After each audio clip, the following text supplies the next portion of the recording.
샬롬! 영상으로 예배드리고 있는 취약부 친구들 반갑습니다. 영상으로 함께 드리는 이 예배가 하나님의 기쁨이 되길 간절히 소망합니다. 우리 함께 사도신경을 고백하며 예배를 시작하겠습니다. 전능하사 천지를 만드신 하나님 아버지를 내가 믿사오며 그 외아들 우리 주 예수 그리스도를 믿사오니 이는 성령으로 잉태하사 동정녀 마리아에게 나시고 본디오 빌라도에게 고난을 받으사 십자가에 못 박혀 죽으시고 장사한 지 사흘 만에 죽은 자 가운데서 다시 살아나시며 하늘에 오르사 전능하신 하나님 우편에 앉아 계시다가 저리로서 산 자와 죽은 자를 심판하러 오시리라. 성령을 믿사오며 거룩한 공회와 성도가 서로 교통하는 것과 죄를 사하여 주시는 것과 몸이 다시 사는 것과 영원히 사는 것을 믿사옵나이다. 아멘.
오늘 우리에게 주시는 하나님의 말씀은 고린도전서 15장 50에서 58절 말씀이에요.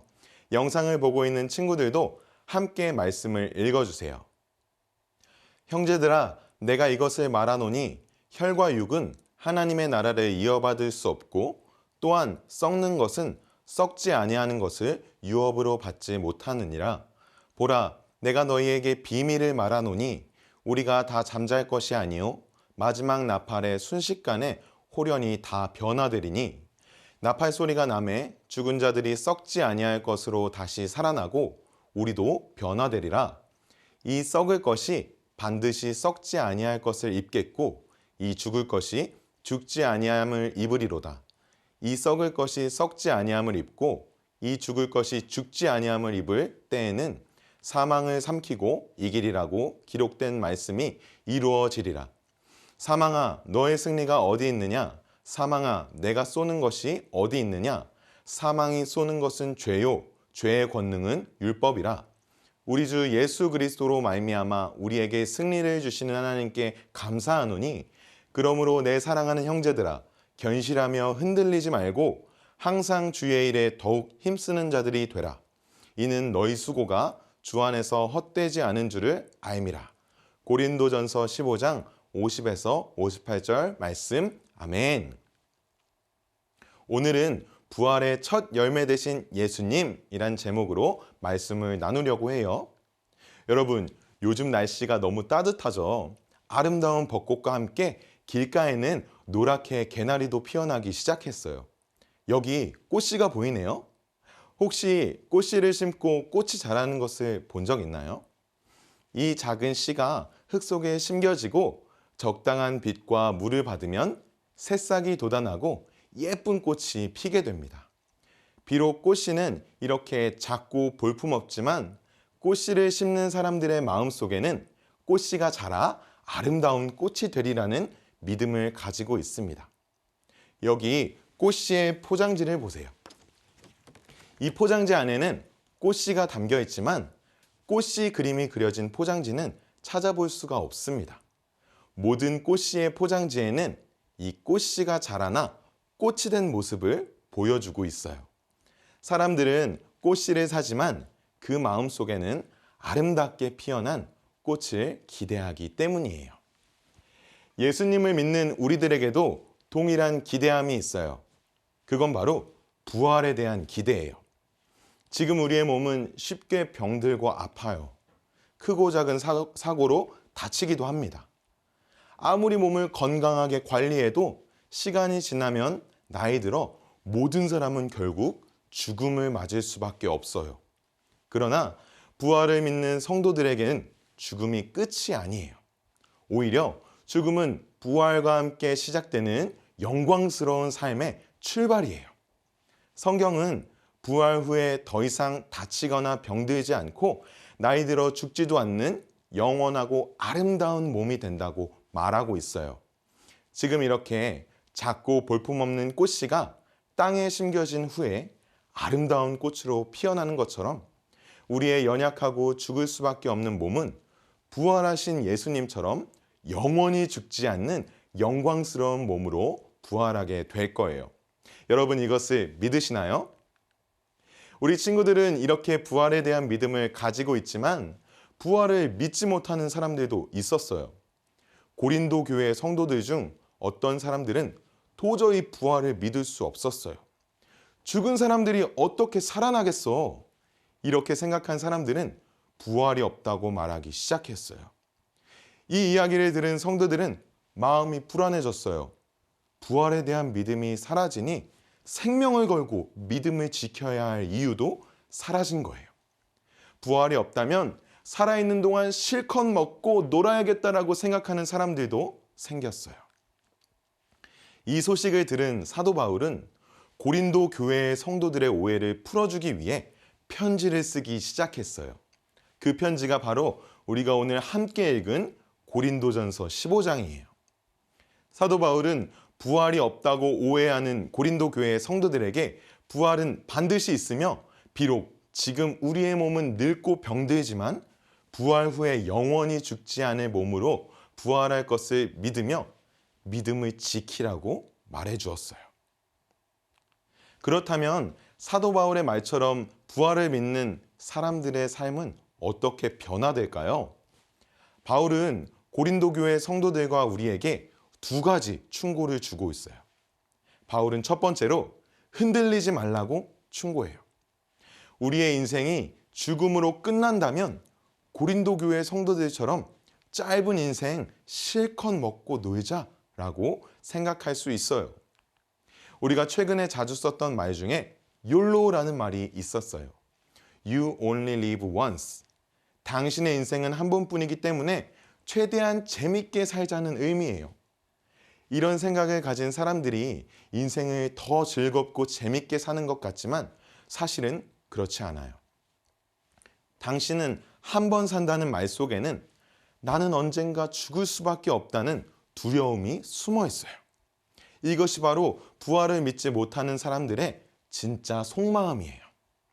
언제 죽음이 찾아올지 모른다는 두려움과 조금이라도 인생을 더 즐기고 싶은 조급한 마음 때문에 평생을 쫓기듯 살아요.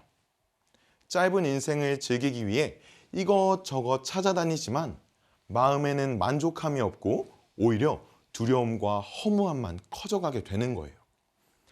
아무리 맛있는 음식이 있다고 해도 누군가 나를 무섭게 쫓아오고 있다고 생각하면 음식을 맛있게 먹기 힘들겠죠.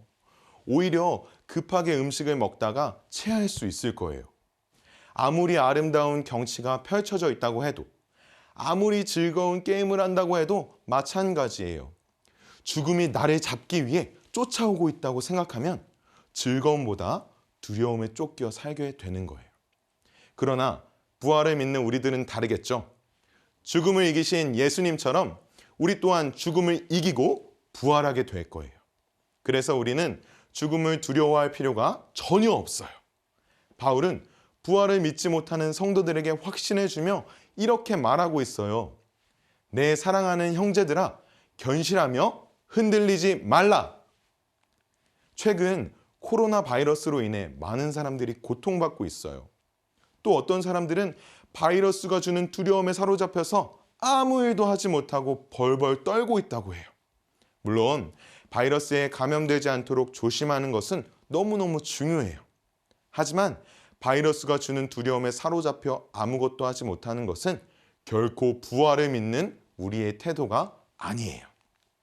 오히려 부활에 대한 믿음을 단단히 붙잡고 고통받는 사람들과 두려움에 떨며 흔들리고 있는 사람들을 위해 기도해야 해요.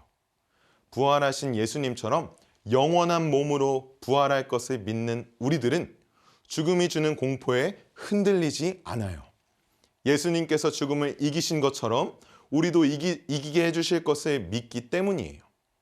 죽음이 주는 두려움과 공포심으로 우리를 흔들려고 해도 부활에 대한 믿음을 가지고 용기를 잃지 않는 여러분이 되기를 바라요. 이어서 바울은 두 번째로 충고하고 있어요. 주의 일에 더욱 힘쓰라. 함께 성경을 읽어볼까요? 항상 주의 일에 더욱 힘쓰는 자들이 되라. 이는 너희 수고가 주 안에서 헛되지 않은 줄을 알미라. 사도 바울은 복음을 전하기 위해 가장 수고했던 사람 중에 한 사람이었어요. 바울은 복음을 전하다가 매를 맞기도 하고 감옥에 갇히기도 하며 죽음의 위기에 여러 번 처했어요. 그런데 만약 부활이 없다면 사도 바울이 했던 이 모든 수고는 헛수고가 될 거예요. 그럼에도 불구하고 사도 바울이 목숨을 아끼지 않고 복음을 전했던 이유가 있어요. 그것은 바로 복음을 믿는 사람은 하나님께서 영광스러운 부활로 이끌어 주실 것을 믿었기 때문이에요. 그래서 바울은 고린도 교회 성도들에게 복음을 전하며 믿음을 지키는 일에 더욱 힘쓰라고 도전하고 있어요. 그렇다면 우리는 어떻게 주의 일에 더욱 힘쓸 수 있을까요? 지금은 바울처럼 사람들을 만나 복음을 전하는 것은 어렵지만 말씀과 기도를 꾸준히 하며 복음을 전할 준비를 할 수 있을 거예요. 또한 코로나 바이러스로 인해 고통받고 있는 환자들과 그 가족들을 위해 기도하는 것도 주의 일에 더욱 힘쓰는 방법이 될 수 있어요. 부모님을 돕기 위해 내가 할 수 있는 집안일을 찾는 것도 주님께서 기뻐하시는 일이 될 거예요. 복음을 전하고 믿음을 지키는 일은 쉽지 않아요. 내가 원하는 것을 양보하고 바울처럼 목숨까지도 포기해야 하는 상황이 찾아올 수 있어요. 부활을 믿지 못하는 사람들이 보기에 이런 모습이 낭비처럼 보일 수 있지만 영광스러운 부활을 기대하는 우리에게는 절대로 헛된 수고가 아니라 귀하고 복된 수고라는 사실을 기억하기 바라요. 오늘 부활주의를 맞아 부활을 믿는 우리의 자세에 대해 생각해 보았어요. 부활은 우리가 죽음을 겪고 난 뒤에 일어나는 일이에요. 하지만 부활에 대한 믿음은 바로 오늘 우리를 변화시킬 수 있어요. 주님 안에서 죽음을 두려워하지 않는 담대한 사람, 부활을 기대하며 주님을 기쁘시게 하는 성실한 사람으로 말이에요. 한 주 동안 우리 취학부 친구들도 사도 바울처럼 부활의 믿음으로 흔들리지 않고 주의 일에 힘쓰는 사람이 되길 간절히 소망합니다. 주신 말씀을 기억하며 우리 함께 기도하겠습니다. 살아계신 하나님 아버지, 우리에게 부활과 영원한 생명을 주셔서 감사합니다. 지금은 작은 꽃씨 같은 우리일지라도 하나님께서 부활과 영생을 통해 아름다운 꽃처럼 새롭게 하실 것을 기대하고 믿게 하여 주시옵소서. 이 믿음을 가지고 한 주 동안 흔들리지 않고 주님의 일에 더욱 힘쓰는 우리 취약부 친구들이 될 수 있도록 인도하여 주세요. 살아계신 우리 주 예수 그리스도의 이름으로 기도드렸습니다. 아멘. 우리 함께 예수님께서 가르쳐 주신 기도로 예배를 마치겠습니다. 하늘에 계신 우리 아버지여, 이름이 거룩히 여김을 받으시오며 나라가 임하시오며 뜻이 하늘에서 이루어진 것 같이 땅에서도 이루어지이다. 오늘 우리에게 일용할 양식을 주시옵고 우리가 우리에게 죄 지은 자를 사하여 준 것 같이 우리 죄를 사하여 주시옵고 우리를 시험에 들게 하지 마시옵고 다만 악에서 구하시옵소서. 나라와 권세와 영광의 아버지께 영원히 있사옵나이다. 아멘. 우리 취약부 친구들 한 주 동안 부활의 믿음으로 승리하시고 다음 주에도 영상 예배로 만나요. 안녕.